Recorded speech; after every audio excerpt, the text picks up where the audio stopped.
করো, তাহলে নিশ্চয়ই একটা সহজ সরল পথ আছে। আর এই সহজ সরল পথটা কার? এটা মুস্তাকিমদের পথ। মুস্তাকিম মানে পাগল, মজ্জুব। এই মজ্জুব পাগলদের পথ, এটা হচ্ছে মানে সরল সহজ পথ, এটা মুস্তাকিমের পথ। আর এই মুস্তাকিম কারা? নবী রাসূল, গজ কুতুব ওলি আল্লাহ, এরা হচ্ছে মুস্তাকিম। এই এদের পথে এদেরকে অনুসরণ করতে হবে। এদেরকে অনুসরণ করলে আমরা সঠিক রাস্তায় থাকব, সঠিক পথে থাকব। আমরা এহ জীবন এবং পরজীবন দুইটা জীবনেই আমরা শান্তি পাব। আর একটা কথা আমি বলতে চাচ্ছি, সেটা হচ্ছে আল্লাহ পাক কোরআনে ঘোষণা কি করেছেন, যে মুহাম্মদ সাল্লাল্লাহু আলাইহি সাল্লামকে যারা আল্লাহ থেকে পৃথক করলো, সে হচ্ছে কাফের, তারা হলো কাফের। তাহলে এই কথার অর্থ কি দাঁড়াচ্ছে? আপনারা জ্ঞানী মানুষ, কোরআনের কথা, এটা কিন্তু আমার কথা নয়, এটা কোরআন শরীফে বলা হচ্ছে যে মুহাম্মদ সাল্লাল্লাহু আলাইহি সাল্লামকে যারা আল্লাহ থেকে পৃথক করলো, আল্লাহ থেকে পৃথক মানে ফারাক করলো, আল্লাহর সাথে আলাদা করে নিল, তারা কাফের, তারা মুনাফিক, তারা কাফের, বেঈমান। তাহলে এটা কোরআন শরীফের কথা। তাহলে কি দাঁড়াচ্ছে? এটা আপনারা নিজেরাই বুঝতেছেন। তাহলে আল্লাহ এবং মুহাম্মদ সাল্লাল্লাহু আলাইহি সাল্লামের সম্পর্কটা কি? আচ্ছা, আবার কি বলা হচ্ছে কোরআন শরীফের অন্য জায়গায়? আবার বলা হচ্ছে সূরা হাক্কার মধ্যে বলা হচ্ছে যে এই পবিত্র কোরআন শরীফ সম্মানিত রসুলের বাণী, সম্মানিত রসুলের বাণী। এটা সূরা হাক্কা, আপনারা পড়ে রাখেন। সূরা হাক্কাতে আল্লাহ পাক ঘোষণা করতেছেন যে এই কোরআন শরীফের যে বক্তব্যগুলো আমরা মানে এটা কি, এই কথাগুলো আল্লাহ পাক ঘোষণা করতেছেন যে এই কথাগুলো হচ্ছে বাণী, মানে হলো কথা, বাণী হচ্ছে বার্তা, মানে খবর, সংবাদ। তাহলে আল্লাহ ঘোষণা করছেন যে পবিত্র কোরআন শরীফ মুহাম্মদ সাল্লাল্লাহু আলাইহি সাল্লামের মানে সম্মানিত রসুলের বাণী, মানে তারে মুখের কথা। তাহলে এই কথাগুলো তারা কি বোঝাচ্ছে? আচ্ছা, আবার কি বলা হচ্ছে?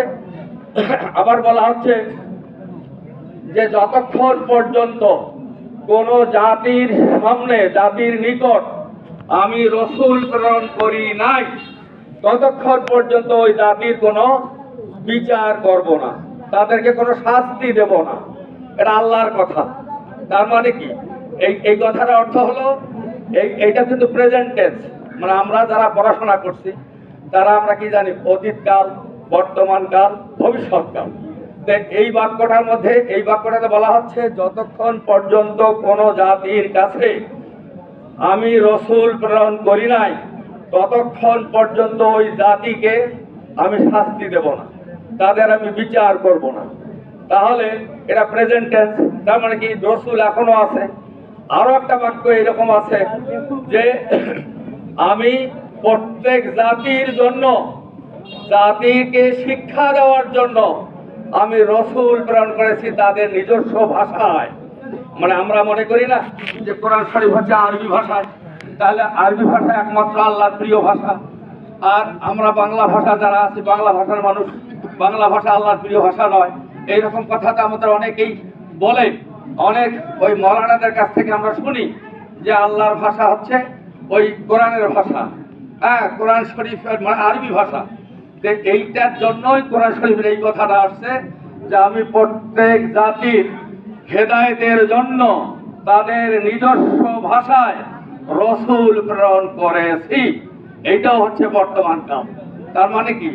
ওই আমাদের নবী হচ্ছে, এনার কাছে নবুয়তও ছিল, রেসালতও ছিল।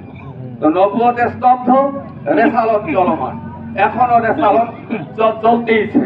সেই কারণে আল্লাহ পাক ঘোষণা দিলেন কোরআন শরীফে যে এই রসুল প্রত্যেক জাতির হেদায়েতের জন্য তাদের নিজস্ব ভাষায় আমি রসুল প্রেরণ করেছি। এখনো রসুল আছে, এই জন্য রসুল চিনতে হবে, নবী চিনতে হবে, আল্লাহকে চিনতে হবে।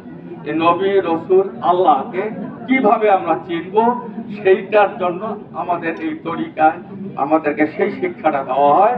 সেই সাধন ভজন করে আমাদেরকে চিনতে হবে আল্লাহ, রসুল এবং নবী। যদি আমরা চিনতে পারি, আমি বুঝতে পারি, তাহলে আমি কামিয়াব। তাহলে আমি মানে এহ জীবন এবং পরজীবন দুই জীবনে আমি সফল হব। তো এই কথাগুলো বলে আমি আপনাদের কাছ থেকে আমার বক্তব্য শেষ করছি। এই পর্যায়ে আমাদের গদ্দিন সিং হুজুর সাহেব কিছু বক্তব্য উপস্থাপন করবেন এবং তিনি এই বক্তব্য শেষে মিলাদ এবং দোয়া পরিচালনা করবেন।